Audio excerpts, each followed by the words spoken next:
Mix DJ Manish Arya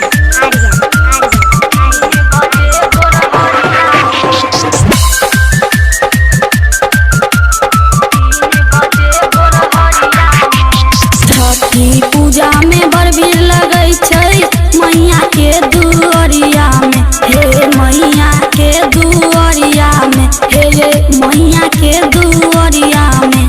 आ चला भौजी घाटे पर 3 बजे भोर हरिया में। आ चला भौजी घाटे पर 3 बजे भोर हरिया में। चला भौजी घाटे पर 3 बजे भोर हरिया में। अभी आप सुन रहे हैं जय श्री कैसेट कंपनी की प्रस्तुति। भौजी चलू चलू मैया दुआरिया, देखा नहीं अबै कि न भैया।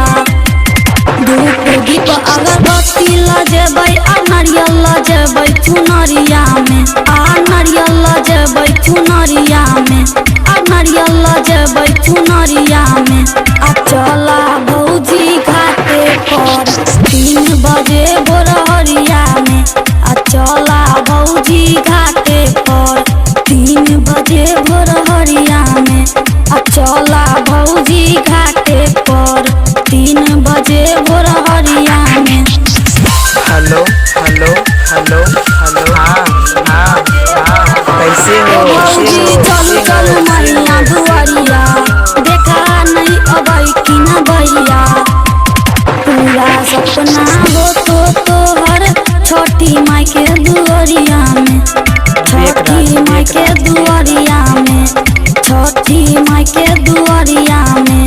आ चला भौजी घाटे पर 3 बजे भोर हरिया में। आ चला भौजी घाटे पर 3 बजे भोर हरिया में। चला भौजी घाटे पर 3 बजे भोर हरिया में।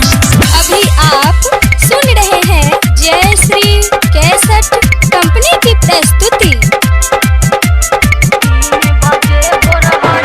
भौजी चलू चलू मैया दुआरिया, देखा नहीं अबै कि न भैया।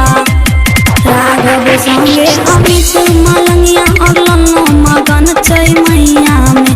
सुनीलो मगन छै मैया में। विशालो मगन छै मैया में। आ चला भौजी घाटे पर 3 बजे भोर हरिया में। आ चला भौजी घाटे पर 3 बजे भोर हरिया में। आ चला भौजी घाटे पर 3 बजे भोर हरिया में। छठी पूजा में बड़ भीड़ लगै छै मैया के दुआरिया में। हे मैया के दुआरिया में, हे मैया के दुआरिया में। आ चला भौजी घाटे पर 3 बजे भोर हरिया में। आ चला भौजी घाटे पर 3 बजे भोर हरिया में।